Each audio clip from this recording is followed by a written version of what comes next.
ഈ പാൽപുഞ്ചിരി തൂകിയ അമ്മയും ഒരാളിരിക്കേണ്ട സീറ്റിൽ വരെ ലഗേജും കുത്തി നിറച്ച് ഞങ്ങളീ പോകുന്ന എവിടാന്ന് അറിയണ്ടേ? വായോ. നീണ്ട 6 വർഷത്തെ ഇടവേളയ്ക്ക് ശേഷം ഒരു തെങ്കാശി യാത്ര. അതിൻ്റെ വിശേഷങ്ങളിലേക്കാണ് നിങ്ങളെ ഞാൻ ക്ഷണിക്കുന്നത്.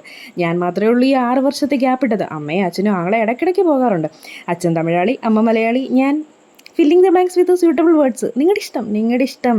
വെള്ളച്ചാട്ടം കൊണ്ടൊന്ന് കൂകി വിളിച്ചിട്ട് പോകുന്ന വഴിയിൽ വണ്ടി ഒതുക്കിയിട്ട് ഓടി പോകുമായിരുന്നു എല്ലാവരും. എന്നിട്ടോ ജ്യോതിയും വന്നില്ല, ഒരു കുന്തവും വന്നില്ല. പിന്നെ 7 കണ്ണാറ പാലത്തിൻ്റെ അടുത്ത് നിന്ന് ചായയും കുടിച്ച് 2 ഫോട്ടോയും എടുത്ത് നിർവൃതി അടഞ്ഞു. ദച്ചുവിൻ്റെ പുഷ്പ 2 താഴത്തില്ല എന്ന് ഞാൻ മനസ്സിലാക്കിയത് അവിടെ വെച്ചിട്ടായിരുന്നു.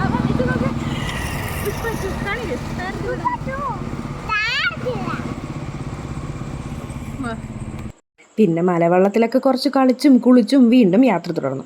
അവസാനം തെങ്കാശിയിൽ വീടിൻ്റെ മുന്നിലിരുന്ന് കേരളം വേഴ്സസ് തമിഴ്നാട് കുതിയും നുണയും പറഞ്ഞ് ആ ദിവസവും അങ്ങ് തീർന്നു.